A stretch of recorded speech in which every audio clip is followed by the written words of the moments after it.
The Messiah said, "When you come to know yourselves, then you will become known, and you will realize that it is you who are the sons of the living Father. But if you will not know yourselves, you dwell in poverty, and it is you who are that poverty." Happy Sabbath po sa lahat mga kapatid at sa aming mahal na hari at mga priest. Ang katanungan po paloob po sa ating Torah ngayon, dito po kanina sa Matthew 28, verse 17 and 18. Sabi po niya, nang siya'y kanilang makita, ay kaniyang sinamba siya, ngunit may nag-alinlangan. Pagkatapos lumapit sa kanila si Yahawashai at sinabi, ibinigay sa akin ang lahat ng otoridad sa langit at lupa. So, ang katanungan ko po, sa atin pong kapanahunan, dumating po ang mensahero na binigyan din po ng ating alahayam na magiging hari. Nagkaroon po siya ng authority na siya po ang maghawak sa kawan. So, mangyayari po ba na ang hindi po sumusunod sa alituntunin na ibinibigay ng ating mahal na hari ay nagkakaroon ng alinlangan at yun po ang dahilan na natatagpas po ang mga iba? Yun po ang katanungan ko po. Yada, Yes, Mr. Loy. Yada. Salamat po si Sis Malu ng Hong Kong. Tama po kayo. Yung sinabi niyo na, kasi kita nyo sa binasa natin sa Torah, sa binasa nyo. Maraming naniwala. Di ba? Kahit ako naniwala. Nung marinig ko po ang video, kahit kayong nasa loob na sa Covenant, yung video ng Upirian Heritage Conservatory, na hindi natin nakikita nung una ang kanyang mukha, narinig lang natin siya, pero para tayo na magnet, kaya nakapasok tayo sa Covenant. Di po ba? Pero merong nakapasok na rin sa Covenant, pero hindi pa rin naniniwala. Nag-aalinlangan pa rin. Parang katulad sa Torah na binasa natin sa Matthew 28, di ba? May nag-aalinlangan pa rin. Kaya hindi po tayo pare-parehas ng ugali o ng pangalan, di ba? Magkakaiba tayo eh. Yung paniniwala nila, yung paniniwala natin, parang ano yan eh. Sila ganun ang paniniwala nila kahit nalaman na nila, nasaksihan na nila ang katotohanan. Ayaw nila ng katotohanan. Gusto nila ay yung gusto nila. Saan ba nanggaling yung mga ganyang diwa? Ayan ang tanong. Siyempre, dun sa ninuno nila, kay Lucifer. Kasi si Lucifer galing langit eh. Ibinagsak dito sa lupa kasama yung 1/3 ng mga kampo niya. Kaya yung ugali ng mga ganong diwa ni Lucifer yun. Nalaman na nila ang katotohanan, subalit ayaw pa rin nilang tanggapin ang katotohanan na siyang magpapalaya po sa kanila. Ganun po yun. Okay po, nakuha nyo po. Si Reinforce ko lang yung ni bro. Yes po, kamahalan. Yes po, kamahalan. Salamat po. Yung binasa ni sister na ang sabi niya ni Messiah Yahawashai is ang lahat ng authority ay ibinigay na sa akin ng Ama. Totoo yun. Ada. Buong mundo, lahat ng authority ay subject sa ilalim niya. Kaya nga siya ay tinawag na King of Kings. Lahat ng mga kaharian sa mundo ay sa ilalim sa kanyang kapangyarihan. Yun ang ibig sabihin nun. So, if we have United Nations today, time will come na si King Yahawashai ang uupo na presidente ng United Nations. Siya ang kukontrol niyan. Bilang hari ng mga hari. So, ibig sabihin, tayo bilang isang kaharian ay sumasailalim, nagpapailalim sa kapangyarihan ni King Yahawashai as the King of Kings. So ngayon, yung mga nagduda dyan, ang akala nila is inaagawan ko si King Yahawashai. Ako na daw ang nag-glorify. No.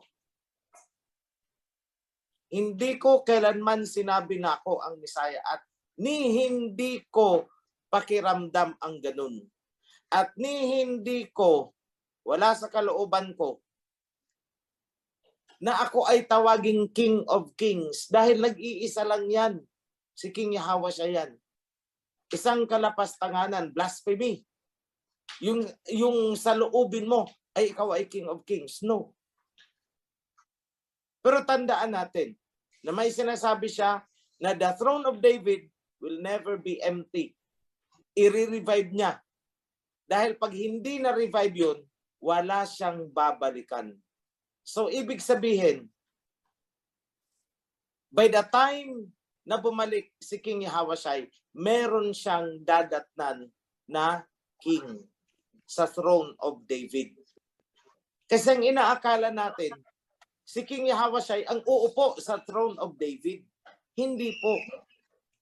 Mas mataas na trono ang uupuan niya. Sa ilalim niya ay ang king of the throne of David. Because we are a separate kingdom. Just like the other kingdoms. Kaya basahin nyo sa Psalms. Ang nasasulat diyan, and I will give you a share among the nations. So ibig sabihin, merong same footage, king sa ibang bansa, together with these other kings of the kingdoms, will be the king of the kingdom of David. And over on top of all these kings is the King of Kings. Yun si King Yahawashi. Kaya sinabi niya na all authority under heaven was given to me. King of Kings po siya. Walang pwedeng maghangad nun. At walang sino mang dapat mag-ambisyon nun. Dahil ang sino mang aambisyon ng ganong pwesto ay walang iba kundi si Satanas. Sino mang tao na mag-ambisyon nun, kung merong mang gagawa nun, siya si Satanas. Or the spirit of Satan is nasa kanya. Siya ang instrumento, physical instrument ni Satanas. And I never did that. Kasi, kung ako ang tatanungin nyo, what will happen to the kingship? Upuan ko man yan. Here comes King Yahawashi. Aba, huhubarin ko yung korona ko at setro ko. Iyo yan, hindi yan akin. Complete surrender yan.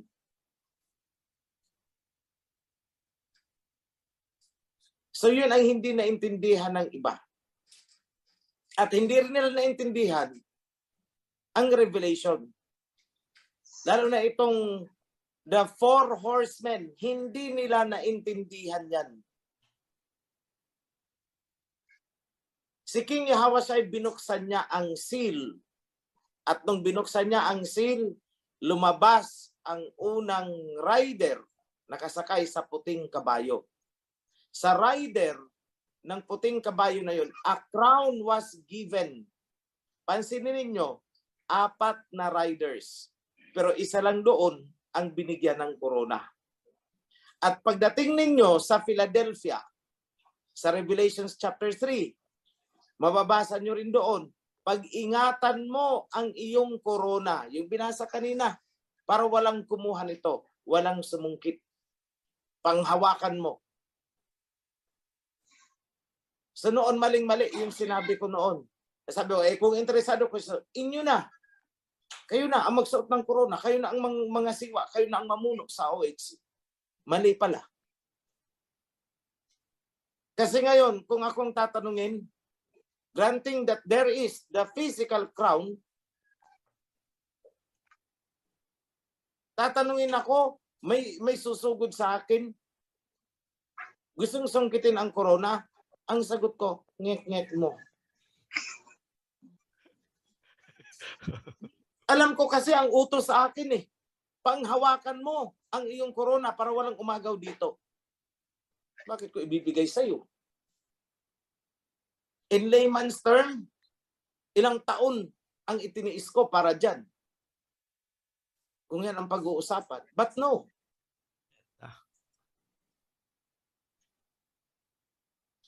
Dahil hindi ko hahayaan na iba ang magre-renda at saan dadalhin ang kawan. Hindi ko hahayaan yun. And I will say, over my dead body. Yata. Pinaghandaan ko na yan. Hindi ko ipapagamit ang kawan sa ano-anumang purpose na may mga ambisyon dyan.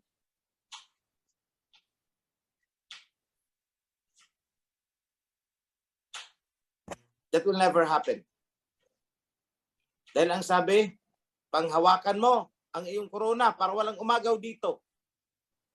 Sino ang tinutukoy? The first man, dahil siya, the first rider of the white horse. Dahil siya ang binigyan ng corona. At sino ang nakasakay sa kabayo? O imagine niyo ang mga mensahero, di ba sumasakay sa kabayo? Yada. Dala ang mensahe. At ano ang dinala ko sa mundo? Covenant. The covenant. Back to covenant. Yan ang aking, imagine niyo may hawak akong megaphone. Balik kayo sa covenant. Yada. That's what I did. At wala sino man sa buong mundo, ilang bilyon ang tao sa mundo. Ni isa, walang nagturo ng kahalagahan ng covenant na dapat nating balikan. Lahat sila ay nagtayo ng mga sekta-sekta upang magpayaman sa kanilang mga sarili. I never did that. So yung mga nanira sa akin, ako'y namumuhay daw sa karangyaan, unang-una, hindi pera ng kawan ang ginagastos sa aking tinitirahan. At ang purpose ay hindi para mamuhay ako sa comfort living. No. Security po. Dahil ayaw ko itong tanggapin. Kaya lang ang malaking issue is security. Right now, as I talk, may security threat sa akin. That's why hindi ako makapunta ng Kasili. Dahil may gusto nang sumuot ng corona, wala pa nga eh. Ginagawa pa lang sa Japan ang corona. Ginagawa pa lang sa Japan yung setro. Ay aba, kaya na. Halalwaya, alahayam. Yada. Eh sa totoo lang, hindi po ako nag-ambisyon yan.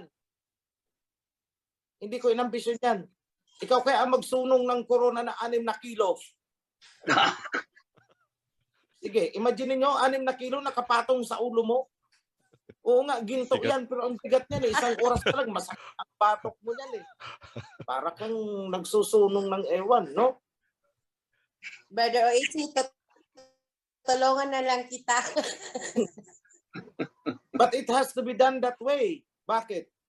Hindi tayo re-respetuhin ng ibang kaharian kung mukhang pulubi ang inyong hari. And along with that crown, dumarating na din sa paanan natin ngayon ang economic resources. Yada. Kaya nagkakagulo itong mga interesado. Nagkakagulo sila eh. Dahil nakikita nila ang padating na economic resources. Eh hindi naman ako naghanap ng international banker.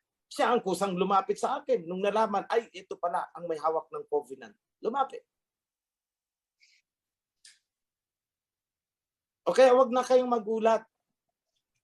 Kung during the coronation, pumunta ang African Union. Yada. Halalwaya, alahayam. Why? Kasi nasusulat dyan eh. The scepter shall not depart from Judah. Eh sino ba ang Judah? That's the African Union. So the kingdom, the scepter is hawak nila. Pero basahin nyo ang karugtong. The scepter shall not depart from Judah until the one to whom it belongs comes.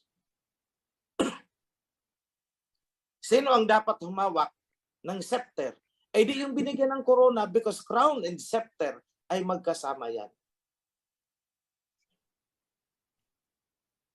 So hindi forever na ang scepter or the authority of the king ay nasa tribe of Judah.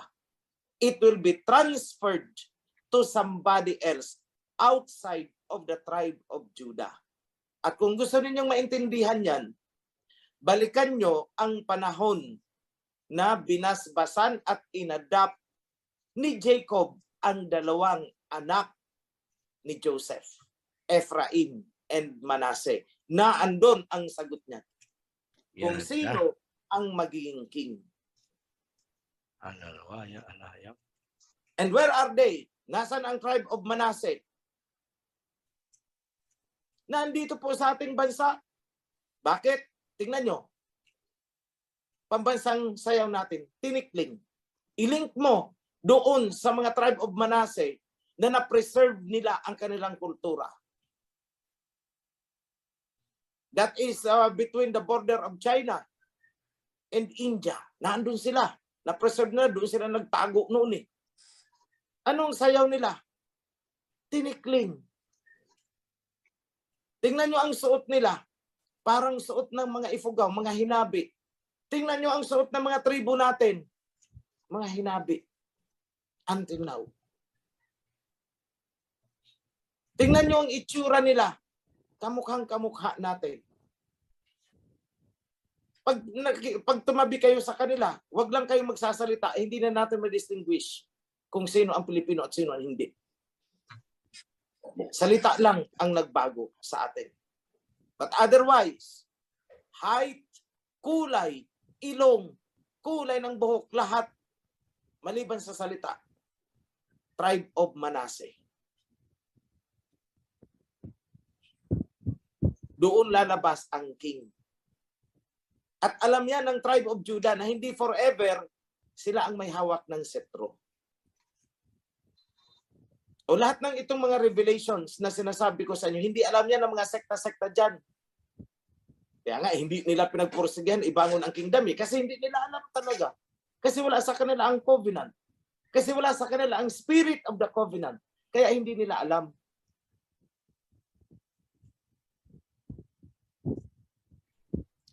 Yung nakakaalam ay yung may hawak ng key of David.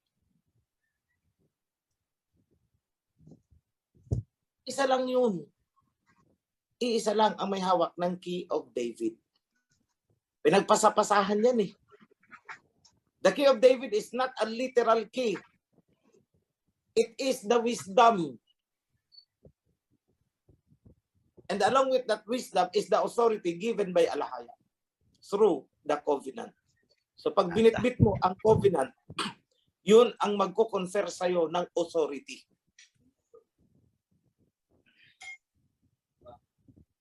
And since ako ang muling nagbuhay sa covenant, wala ni isa sa buong mundo. In fact, sinisipa nila ang covenant eh.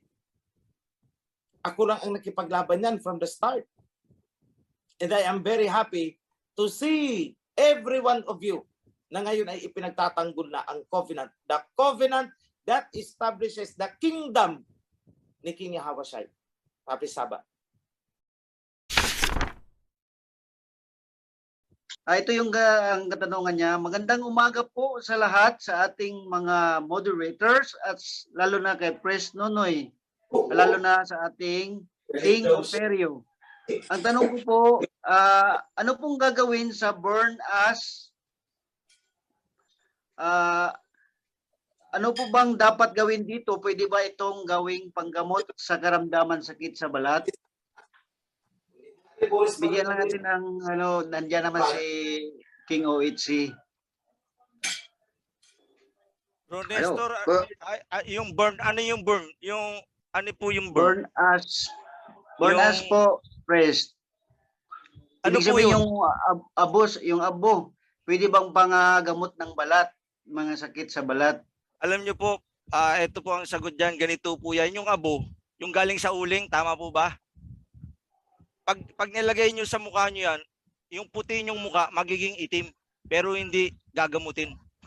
Yung mukha nyo, mangingitim yung mukha nyo pag nilagay nyo yung itim na, yung itim na yon. Di ba?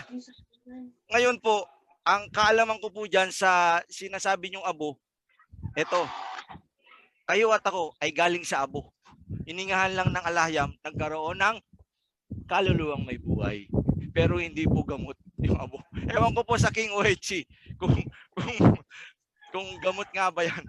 Kasi wala sa Torah na yung abo ay naging gamot. Ang alam ko po yung langis pwede pa. Kapag ginawakan ka sa ulo ng may langis na kamay, pwedeng maghimala na ikaw ay gumaling sa may sakit. Di ba? Pero yung abo, wala po kong kaalaman sa abo eh. Ang alam ko, Sige. yung abo. Doon tayo nang galing. Okay po? Bro, please. Sige, Yes po. tingnan natin. Ayan po, yan po si Kamahalan. Sige po. Salamat po. Yung mga abo, kung ang tinutukoy ni brother is yung mga abo mula sa mga sinunog na handog, Opo. talaran. Meron po tayong disposal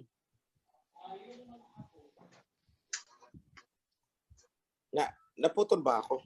Hindi po. Narinig ko pa ako? Yes po, nadidinig po. Okay. Meron po tayong disposal site niyan. Hiwalay yan. Merong disposal para sa defiled items, may disposal para sa holy items. Depende sa sinunog. So, wala rin akong nabasa na ginamit na panggamot yun. Pero in line with the modern research, yung ash, itong abo,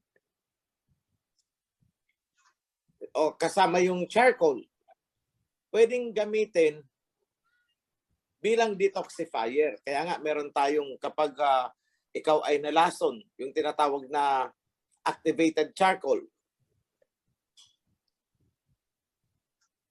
Yung abo pwede ring gamiting disinfectant.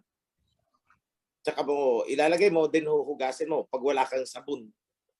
Pero dapat yung abo na malinis, gaya ng abo ng sinunog na palay. Yung di ba yung ipa, sinusunog sa likod ng mga mulinuhan, pwede po yun. Kung wala kang magagamit na antiseptic, kung may povidone iodine ka dyan, may hydrogen peroxide ka, di yun ang gamitin mo. Huwag ka nang magpakahirap paghanap ng abo. So sa mga rural areas natin, pwede nating ituro yan. Kung wala silang mga ganung bagay at yun, may aksidente, yun ang nakita nila, pwede lang gamitin yun. So may pinapagawa actually akong research sa Ministry of Health natin, mga first aid. In the absence na wala kang kagaya ng sinabi ko last time. Halimbawa, may nasugatan, na itak, ganun. Nasa liblib na baryo. Pagpunta sa pinakamalaking tindahan doon, which is parang sari-sari store, may rabing alcohol po ba kayo? Wala po. May betadine kayo? Wala rin po.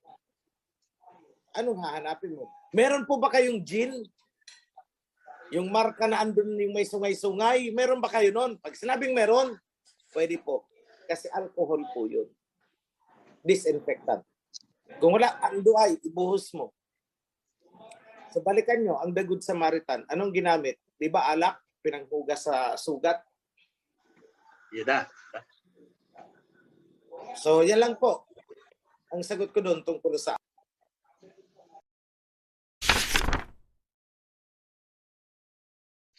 Happy Sabbath po, King OHC. Tanong ko lang po, nabanggit sa Mateo about a resurrection of Messiah. Ito po ba ay tampered? Tama po yun. Totoo yun. Resurrection of the Messiah, yes. Happy Sabbath po sa lahat ng mga Operian. Ang tanong ko lang po kay King Operio, nung sa panahon po, nung tinatayo po muli yung templo, sinubukang itayo, di ba po ang mga Israelita ay may mga sukbit na sandata para protektahan ng kanilang sarili habang tinatayo yung templo. Sa panahon po natin po kaya ngayon, nung i-revive natin tong temple ni David, ano pong stand ng government sa atin pong ginagawa? Baka po, darating po ba yung habang tinatayo po natin yung temple ngayon, yung kingdom ay dito po ba magaganap yung pag-uusig sa ating mga kapatid? Yun lang po at maraming salamat po. Okay, kung yung stand ng national government, wala silang karapatan para yan ay pigilan because it is provided for sa ating constitution. So meron tayong protection. Ang mga umuusig sa atin ay hindi ang government kundi ang mga sekta-sekta. At wala din silang karapatan para tayo ay harangan. Yes, there can be discrimination. Pero ano ang panangga natin dyan? Covenant. Oh. Hindi natin kailangan magsukbit ng anumang armas. Bakit?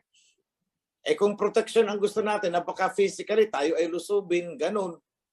tayo ay gawa ng karahasan, ay di kumuha tayo ng security agency. Tawag tayo ng police because that is also guaranteed by the Constitution. During the time, sa pag-revive nila ng temple, kailangan nilang ipagtanggol ang kanilang sarili dahil wala pang nagtatanggol para sa kanila. Sila mismo, through the direction, gabay ng alahayam.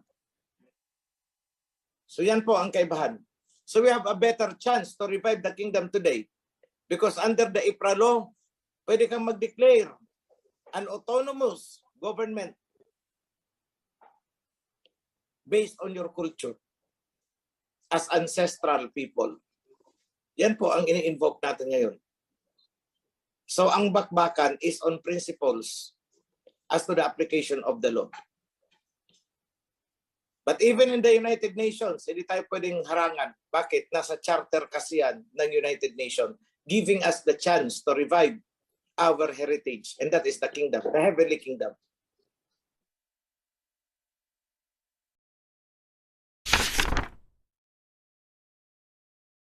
Mapagpalang hapon po sa ating lahat. Happy Holy Sabbath Day. Lalo na po sa ating mahal na hari at sa mga moderators.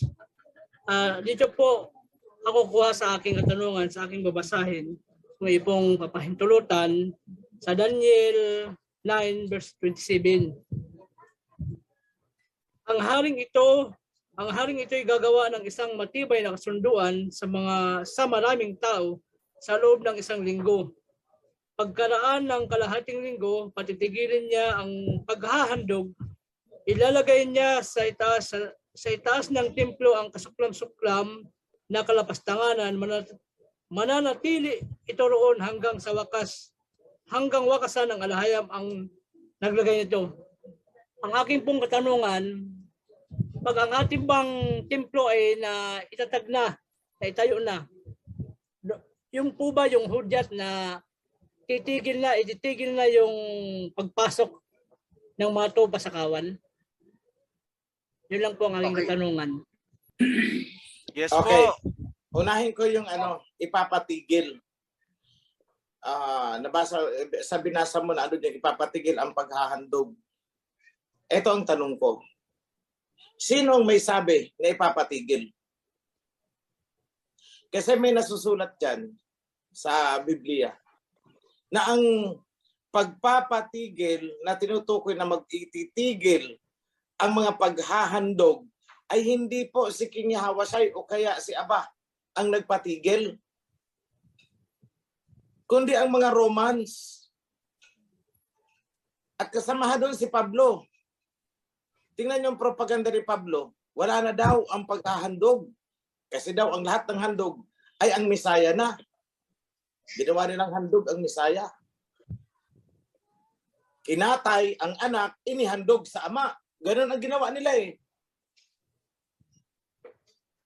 So hindi po totoo yun. Because ano ang sabi sa Malakay? In the last days, offerings and incense will be burned for me by righteous people. So ibig sabihin, hindi sinabing itigil, kundi i-revive. And that is what is happening. Yan ang nangyari sa atin ngayon. There is revival. Ngayon, kailan ipapatigil yung pagtanggap natin ng tao papasok sa covenant? Hindi ko po masasagot yan. Ang alahayam lang ang nakakaalam. Malalaman lang natin yan, depende sa sitwasyon na mangyayari kung pinatitigil na nga tayo. Yan lang po ang sagot ko. Physically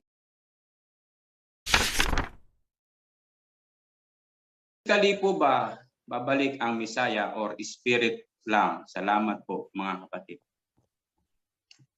Okay. At yung isa pa po kay Bro Don Soba, basahin ko na po. May tanong po ako sa mahal na hari. Sana po ay maipaabot ito. Noon pong panahon ng Old Testament hanggang sa panahon ng mga Maccabees. Yes po. Sagutin ko muna yung unang tanong para hindi matabunan. Ay, okay po. Sige po. Aming mahalari. Yung tanong is, physically ba darating ang Misaya? Opo. Yun ang Opo. tanong. Baka ibig niyang sabihin is, literally ba na darating ang Misaya? Kasi pag sinabi natin physically, ang Misaya po is nasa spirit body na. Wala na po isang physical na katawan na kagaya ng physical natin na laman. Wala. Okay. Although, kung gugustuhin ng Misaya na makihalubilo sa atin gamit ang physical na katawan na pwede nating hawakan, hindi naman imposible sa kanya yun. But right now, he is a spiritual being. No flesh, no blood.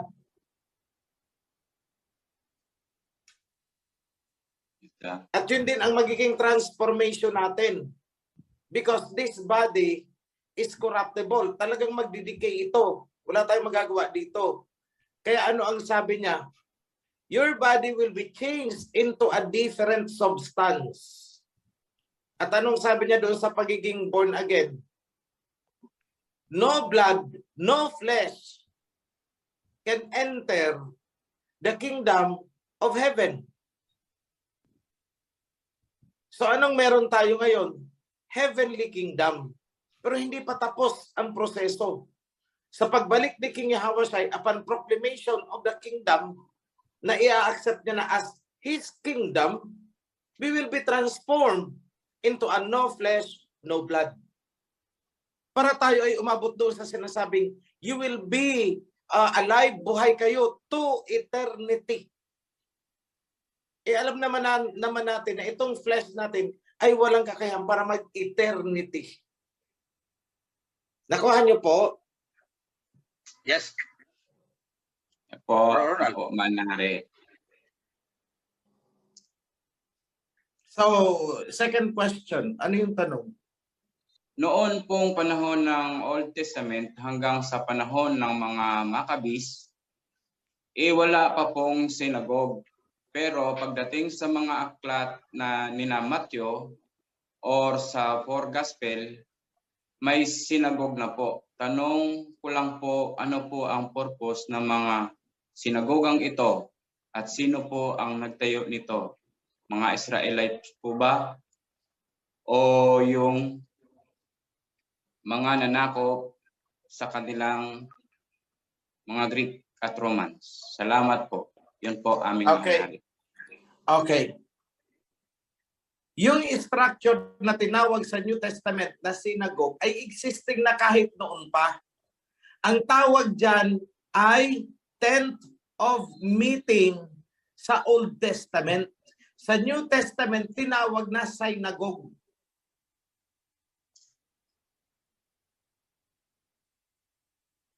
Nakuha niyo po? Yada po, yada.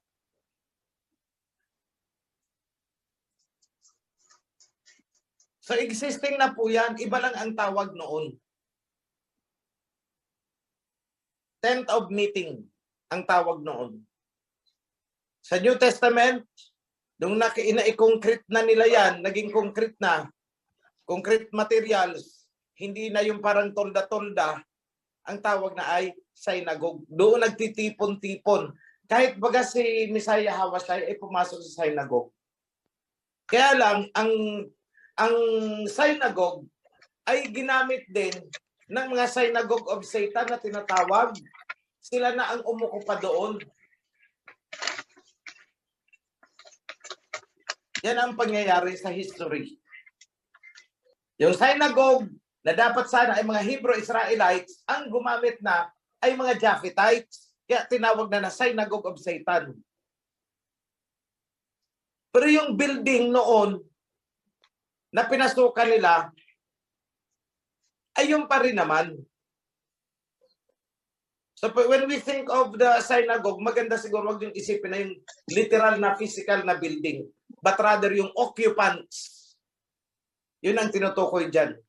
Kasi kahit ngayon, may synagogue of Satan dito sa atin sa Pilipinas, sa Ophir. Yung Kalupunan, ng mga kung ano-anong sekta. Anong tawag dyan? Sinagoga. So it's not the literal building. Pero nung panahon na yon, kung babalikan natin ang panahon ng nila Moses, meron silang tinatawag na tent of meeting, which is counterpart in the New Testament, tinawag na synagogue, nung naging concrete na ang building. So yan po ang sagot ko dyan. Ang tanong ko lang sa ating mahal na hari, sino ba ang sumulat ng Hebro sa Biblia? Kasi may nagtanong kanina yung sisi kanina sa Mindanao na yung paghahain ay itinigil na. Kasi baka yun ang pinagbasihan niya, yung sulat sa Hebreo. Kasi ang sabi doon sa Hebreo 5, Kapitulo 9, na may isang sabat na lang ang natitira para ipangilin. So wala, pinagliban na daw yung mga handog. Baka doon natuwa. Ang tanong ko lang sa ating mahal na hari, kung sino ba ang nagsulat ng aklat ng Hebreo. At yung pangalawang tanong ko sa ating mahal na hari, tapos na ba yung ating Biblia? Yun lang. Maraming salamat. Kung tapos na ang Biblia, hindi pa. Sinagot ko na yan kanina. Nasa Psalms kami. So I'll go to the other side. Part ng Acts ay sinulat ni Pablo at ng mga kasamahan niya. At part ng Hebrew ay sinulat ni Pablo at ng mga kasamahan niya. Kaya sa ilalabas nating Bible, tad-tad ng annotations yung part ng isinulat ni Pablo. Mapapansin niyo yan kasi may wara-wara ng kasi kung papansin niyo, straightforward ang pagkakasulat ng totoong bahagi. Pero pagdating doon sa part na, teka muna, parang lasing na pinaiikot-ikot ako, si Pablo na yan. So historically, ang nagpatigil po ng paghahandog ay ang kampon ni Pablo, hindi po ang mga Hebrew. Yan lang po ang masasabi ko, historically. Nung sinakop nila ang Jerusalem, that is the time na tumigil na. Kasi nga, nawala na ang mga Levites. Ang umuukupa na sa temple ay hindi na Israelites. Kumbaga dito sa ating bansa, kung dati ang naandyan sa mga simbahan, mga katedral, ay ang ating mga ninuno, mga Ophirian, pero nung dumating ang mga Kastila, pinalaya sila at sila na ang nagmimisa-misa doon. O ganyan, sila ang mga Damaso. Ganyan po ang nangyari sa kanila doon. So adulterated po. Dahil ang sabi diyan, ang paghahandog is gagawin from generations to generations. Kung pananaigin natin ang salita ni Pablo at saka itong nasa Hebreo, eh di sinungaling pala ang ama noong sinabi niyang gawin niyo ito from generation to generation saan man kayo makarating. Repeatedly, nandiyan sa Old Testament. Okay, so I hope that answers the question. Go ahead, Tanong ko sis. po is, direkta po kay King OHC. Kasi po, sa almost 1 year na po ako dito. So ngayon po, napaka-clear na sa atin na ano po tayo, one voice, one command from Abba Yahweh through King Yahweh Shai, sa inyo po, sa mga CC, ACL, CL, at sa mga officers. May nagtatanong po kasi sa akin, sana po walang ma-open. Alam naman po ni King OHC na ako, Aklesa. Tinatanong po nila kung ano daw po ba ang papel ng kawan. Yung member po, kasi po one voice, one command tayo.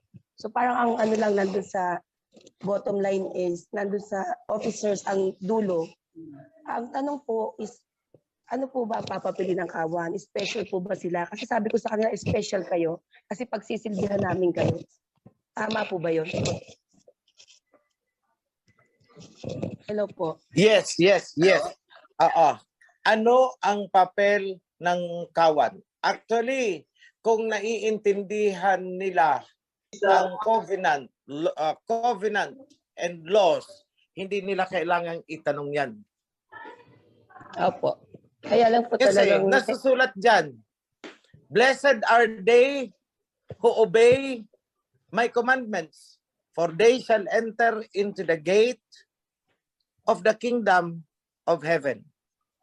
Blessed are they who do my commandments. Nasa Revelations yan.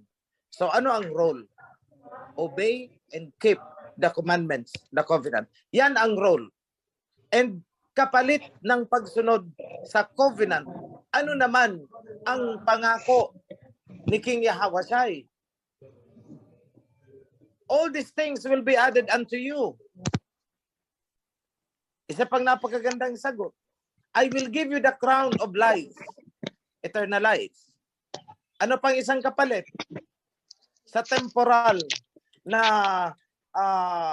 konsepto. Nandun sa Deuteronomy 8:18. Pakibasa ang Deuteronomy 8:18. Any priest, you can use King James for that. Maganda ang translation nila.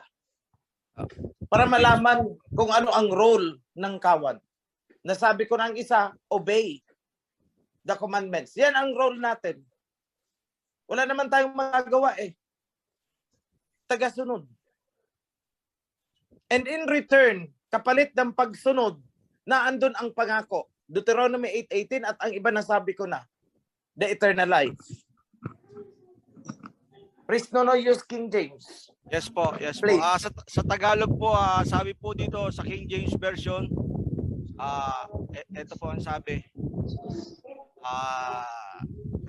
Deuteronomy chapter 8:18, King James Tagalog.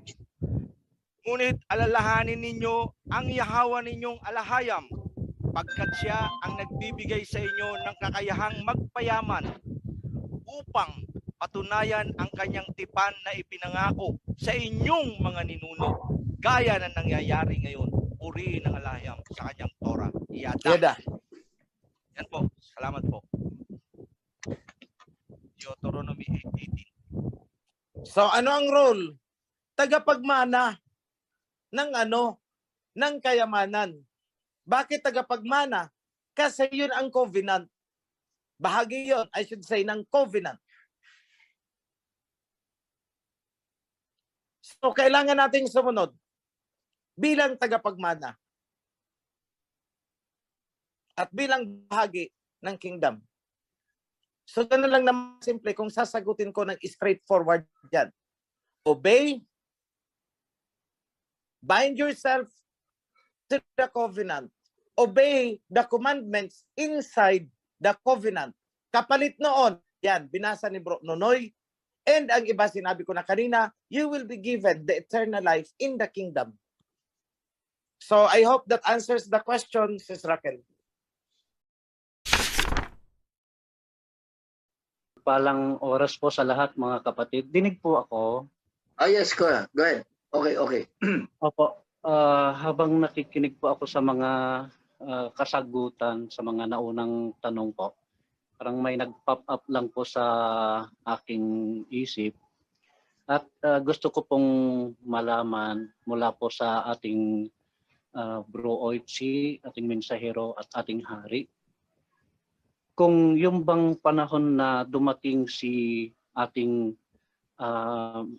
King of Kings, Messiah, Yahweh, ay doon po ba mangyayari yung sinabi na mapapalad yung mga mapapasali sa unang pagkabuhay na maguli o yung pagbabago ng katawan sa maluwalhati?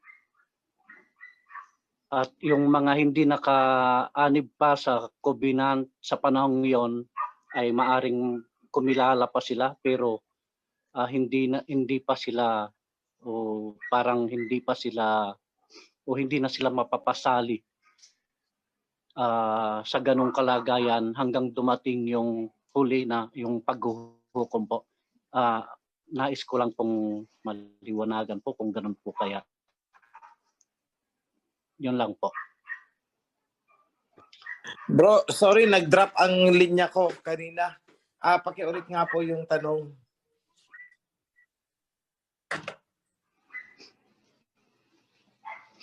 Opo, Bro Oitsi po. Ang tanong ko po ay ganito po, kasi nag-pop up lang po sa aking isip kanina habang nakikinig sa mga kasagutan na maaring kung pagdating ba ng ating Messiah, King of Kings, Yahawashi, ay yun po mangyayari, yung pagbabago ng mga yung pagkabuhay ng maguli or yung pagbabago ng mga katawan sa maluwalhati para sa mga nasa loob na ng covenant. At yaong mga nasa labas pa po ay hindi na muna sila magiging sa ganong kalagayan, bagkos ay kahit maniwala sila ay later na sila sa parang huling panahon o yung paghuhukom na po ba sila yung panahon nila. Yun po Yes. ang Tama po. Sa pagbalik ni King Yahawashi, ang magbabagong anyo lang ay ang mga pinili. Because itong 144,000 na unang bubuhayin, kung sila ay patay na, at kung sila man ay buhay, ay matatransform into an incorruptible substance. Kaya ganun ang gagawin because we will become priests and judges. Para kanino? Sino ang i-judge? Eh di itong mga mortal flesh pa. So they will actually have a chance. Pero hindi na sila mapapabilang doon sa chosen few na 144,000 na magiging rulers, priests, and judges. At sila, pag namatay sila, maghihintay sila na matapos ang 1,000 years at doon sila haharap para sa paghuhukom. So, ibig sabihin, sa pagbalik ni Messiah King Yahawashi, may lilipas pa muna na 1,000 years kasi si King Yahawashi ay mag-reign sa loob ng 1,000 years. At pagkatapos ng 1,000 years, magkakaroon ng paghuhukom, the final judgment. At pagkatapos ng final judgment, yun ang sinasabi sa Matthew na ang sabi is, walang magbabago sa mga kautusan ni isang guhit. Maglaho man ang langit at lupa, walang mababago hanggat hindi natutupad ang mga nakasulat. Ano yung mga nakasulat? Ang huling nakasulat tungkol sa kautusan ay ang final judgment. So the law, the covenant laws are binding since the time na ibinigay ito kay Moses hanggang sa final judgment. Kaya nakakaawa itong mga tao na sumisipa sa covenant at saka sa mga laws na nakapaloob sa covenant. Kawawa talaga sila. Ang linaw-linaw na nga sa Book of Revelation. Blessed are they who obey the commandments. Ayan, commandments. For they shall enter into the gates of the kingdom. Bakit nila? Bakit kayo maniniwala dyan sa bulaang Pablo na wala ng kautusan?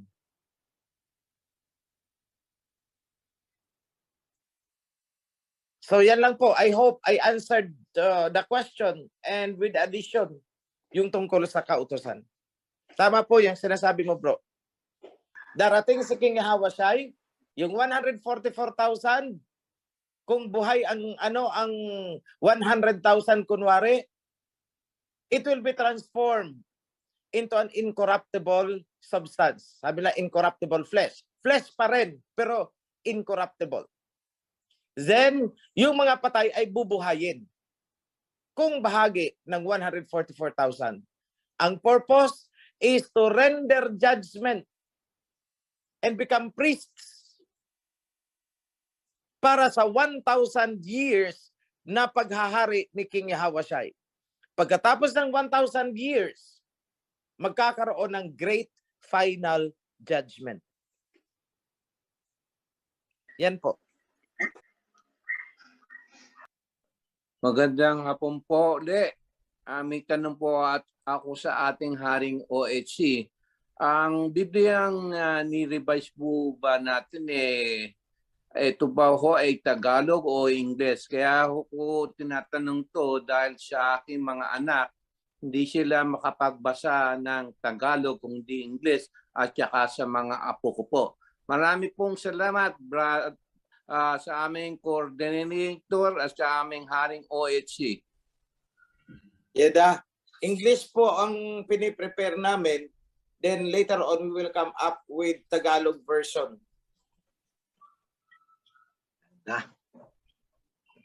English po ito. Marami pong salamat.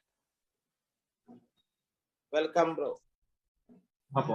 Tanong lang po namin, kasi marami na rin, kinulit na lang po namin yung tanong namin doon sa incorruptible flesh. Una meron pong bang gender pagkatapos noon, nung mabuhay tayo, patuloy pa rin po ba yung reproduction ng sangkatauhan?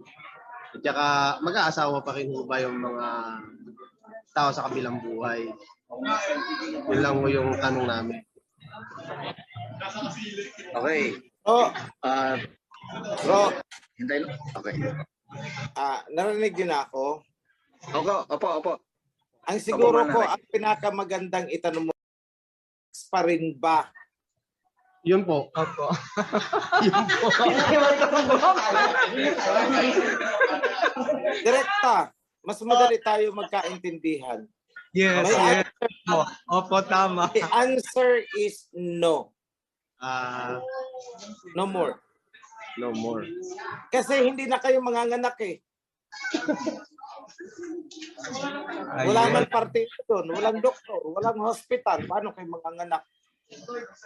And you have no flesh actually in the eternal sense, eternity. Wala na. We are a spiritual body na. Itong 1,000 years, ito yung sinasabi na tayo ay incorruptible flesh, which is ang proper translation is incorruptible substance. Hindi na po yan manganganak na 144,000 kasi nga 144,000 binigyan na ng bilang. So ang magpapatuloy sa kanilang fleshly activity na manganganak pa rin ay yung mga hindi kabilang sa 144,000. Sila ang magbubuntisan pa rin. But as to the thing, kung may male and female pa, ay answer dahil walang nasusulat sa ating kasulatan.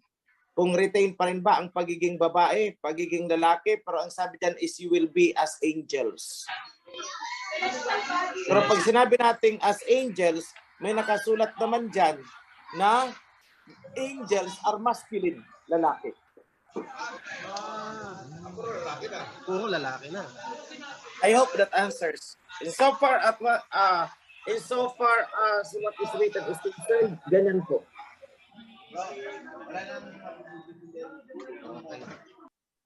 Paano po yung mga hindi po mapipili as 144,000?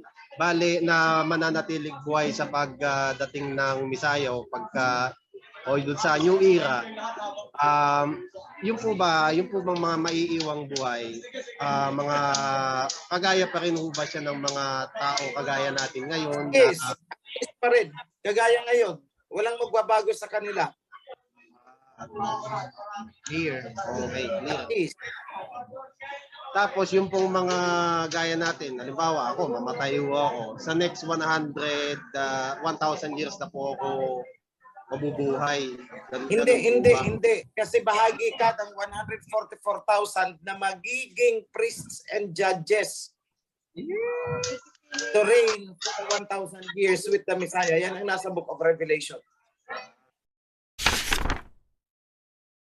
Ang katanungan niya ito, regarding po sa Isaiah 54:5, babasahin ko yung verse, but he was wounded for our transgression, he was bruised for our iniquities, the chastisement For our peace was upon him, and by his stripes we are healed. Corrupted po ba na verse ito? Dahil nga nagagalit ang Ama dahil pagpatay sa Mesaya. Okay. Regarding dyan sa verse na yan, yes, totoo naman. Yes, totoo naman yan. Meron lang tayong aayusin dyan. Kasi yan ang interpretation nila na namatay ang Mesaya para sa ating mga kasalanan. But no, namatay ang Mesaya because of the greed ng mga sumakop sa Jerusalem. That's the other way around.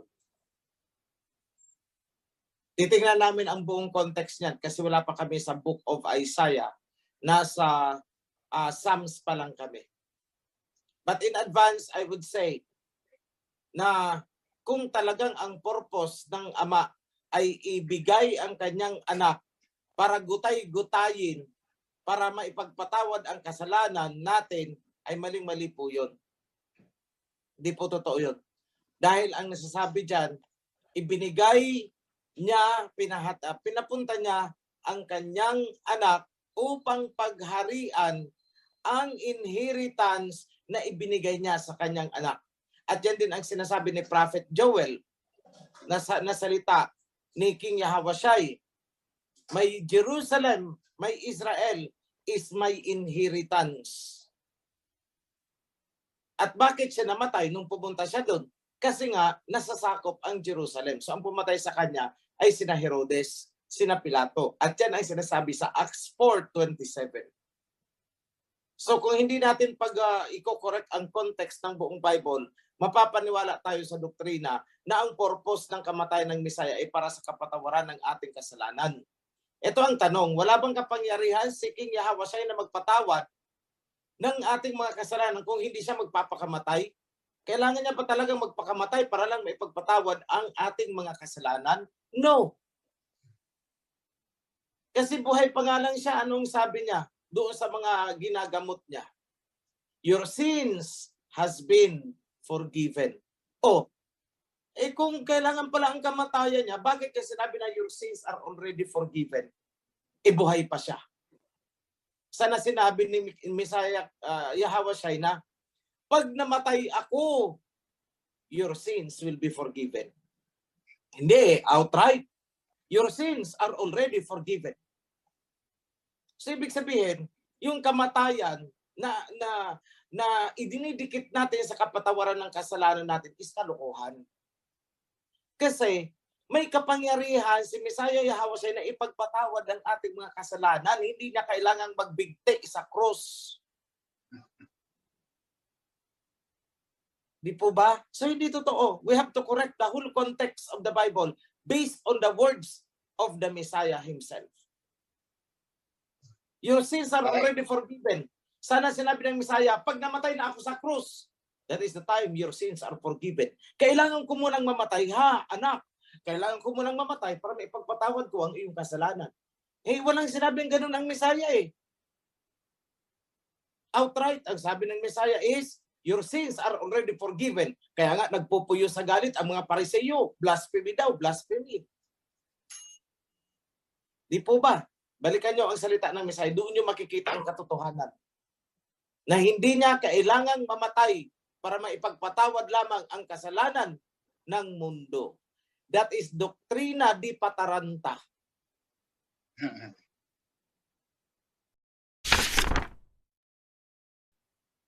Hi, good afternoon na po. Pasensya na po. Okay. Sige po, okay po.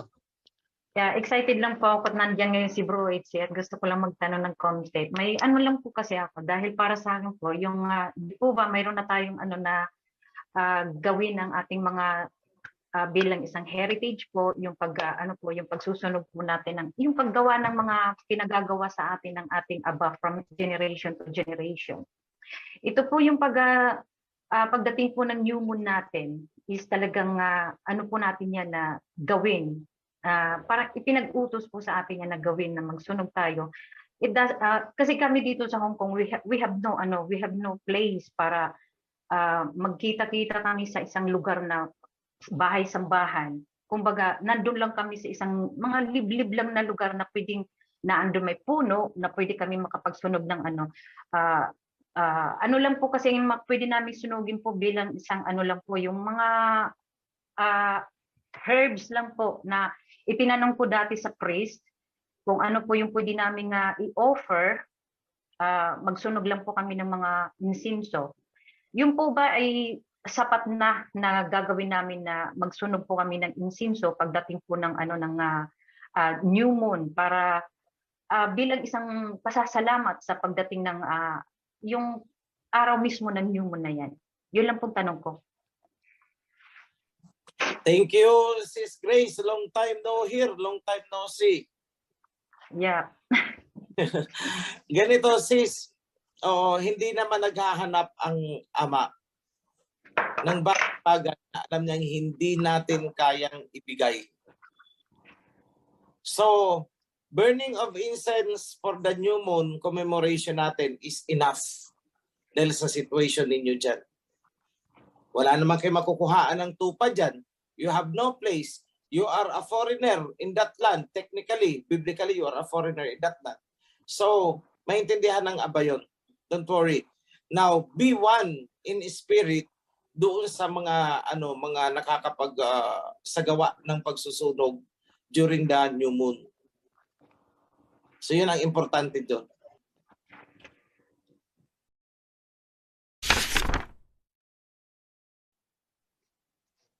Hello Okay. po. Hello Oh. po. Magandang hapon po. Sige. Ayos, magandang hapon, Sister Eleanor. Sa ating Yes, kami. priesthood at sa ating kamahalang Haring Ofirio. Ang tanong ko lamang po, ano po yung sinasabing tubig na buhay? Literal po ba itong iinumin ng mga chosen or lahat po makakainom nito?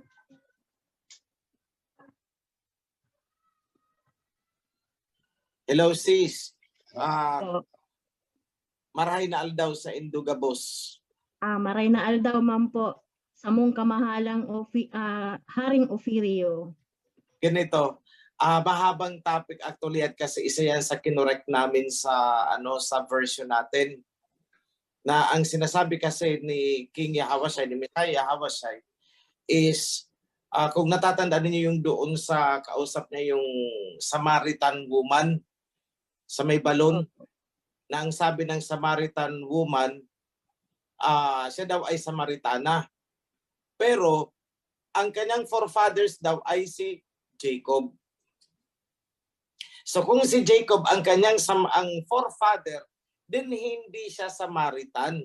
Nagkataon lang na doon siya nakatira sa Samaritan, sa Samaria. So parang Samaritan siya by citizenship, but by blood, hindi siya Samaritan but rather Israelite. So ang sabi ni Messiah Yahawashai sa kanya, had you only known who you are and who I am, you could have asked from me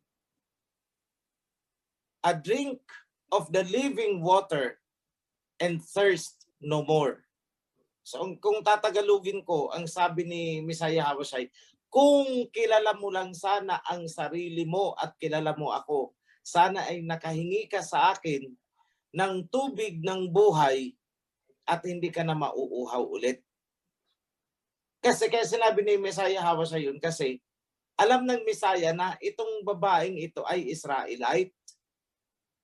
Pero akala niya siya ay Samaritan. Kaya sabi niya, kung kilala mo lang ang sarili mo. Tapos sinabi niya nga doon sa Samaritan na salvation comes from the Jews. Diba? Sinabi pa yon ng Messiah. Had you only known who you are. Kami alam namin kung sino ang sinasamba namin. Kayo hindi nyo alam. Kasi hindi nyo nga alam kung sino kayo. That applies to us actually. Hindi natin alam kung sino tayo. Hindi natin kilala kung sino tayo. Hindi natin alam noon na tayo pala yung mga Hebrew. So ngayon, back to the topic na tinatanong mo. The living water. Ang dalawa dyan na sinasabi ni Messiah Yahawashai, And since the Old Testament, wala pa si Messiah Hawashai sa Old Testament, ang nasusulat dyan lagi ng mga prophets ay bread of life at saka living water. Pagdating sa New Testament, nung pinakialaman na ng mga Greeks ang Bible, palibhasa itong mga Greco-Roman ay umiinom ng dugo, isinali nila na ang dugo ng Messiah ang inumin at ang katawan niya ang kainin, as symbolized by itong ginagawa natin sa Passover, which is mali. It has been revealed na ang ipinapromise ni Messiah Hawashai na I will give you the living water, ay living water. So dapat water, consecrated water ang ginagamit natin during Passover. At ang bread of life na sinasabi niya is from heaven, hindi yung katawan niya, but rather ini-associate niya sa mana. Although ang sabi niya, yung mga ancestors niya ay kumain ng mana, pero sila ay namatay. Pero dumating ang bread of life mula sa langit, sinisimbolize niya, pero hindi ng kanyang katawan. Bakit hindi yung katawan ni Messiah Hawashai ang sinisimbolize ng bread of life? Hindi yung physical flesh niya, because Messiah Hawashai is not physical flesh. Temporary lang siya na nagkaroon ng physical flesh. Pero yung bread that comes from heaven, which is sinasabi niyang ako yun, na bread from heaven, ang bread na ipinadala ay hindi physical flesh. Nag-manifest lang into flesh para makahalubilo natin. So yun ang malaking pagkakaiba doon. So living water and bread of life. Hindi blood and the body. Ginawa naman tayong cannibal nitong mga Greco-Romans na nagsulat ng Bible. Kainin ang katawan ni Kristo. O, ba? Inumin nyo ang dugo ni Kristo.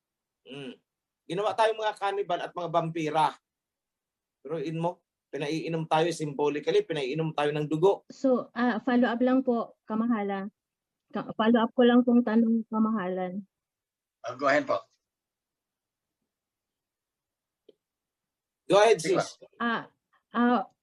Nasabi mo po kanina na pwede tayong uminom ng consecrated water. Paano po consecrate yung water pagdating ng mga feast na pwede nating inumin? Actually, hindi, ang ibig sabihin na pwede na tayong ganun. But rather, dapat ay ganun. Sa mga Passover, aalisin na natin itong grape that symbolizes the blood. Kasi hindi naman yun ang sinasabi ni Messiah Hawashai na I will give you the living water. Hindi niya sinabing I will give you my blood and drink my blood. Doon lang yan sa New Testament na sinulat ng mga Greeks. But from the Old Testament, kung i-reconcile natin ang nilalaman ng buong Bible, mula sa Old Testament, sinuyod namin yan. Living water ang sinasabi na inumin, hindi ang kanyang blood. We have all the supporting verses for that. Kaya kinorek namin contextually yung Matthew, Mark, at saka yung pinaiinom ang dugo. At inilagay namin lahat ng mga text mula sa iba-ibang bahagi ng Bible as reference na living water ang ipinamis niya na ipapainom niya at hindi blood. And historically, ang may tradisyon na umiinom ng dugo to the extent na yung mga gladiators now sa Roman Coliseum, pag nagilitan sa leeg, tumatalon ang mga Romano doon sa Roman Coliseum at sinisip-sip ang dugo ng mga gladiators. So yun ang ipinasok nila dyan sa New Testament. Gawain nila yun na uminom ng dugo. Historically. Biblically, lahat all over the whole Bible, living water ang ipinapainom ni Messiah Hawashai para magkaroon tayo ng eternal life at hindi yung blood ng Messiah. Yung bread of life, he is not referring to his physical body. Hindi yung physical body niya na flesh ang tinutukoy niya na bread of life. Kundi, sabi niya, the bread of life that comes from heaven, hindi physical flesh yun. Nakuha niyo po?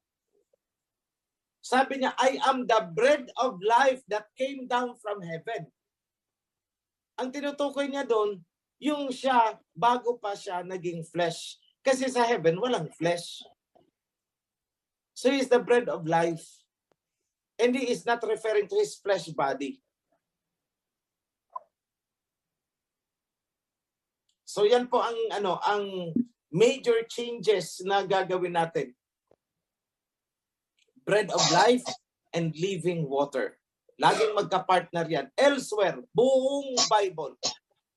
Kaya pagdating dito sa New Testament, biglang naging dugo at laman. Ginawa tayong cannibal at ginawa tayong vampira. That is the Greek, Greco-Roman influence there. Pinasok nila yan dyan. And it is in conflict with the whole Bible na sinasabi ay living water ang ipaiinom para magkaroon tayo ng eternal life. At hindi ang blood. So medyo napaakil lang ang pagbibigay ko sa inyo, but I reserve this topic actually come this Passover. Yada. Okay.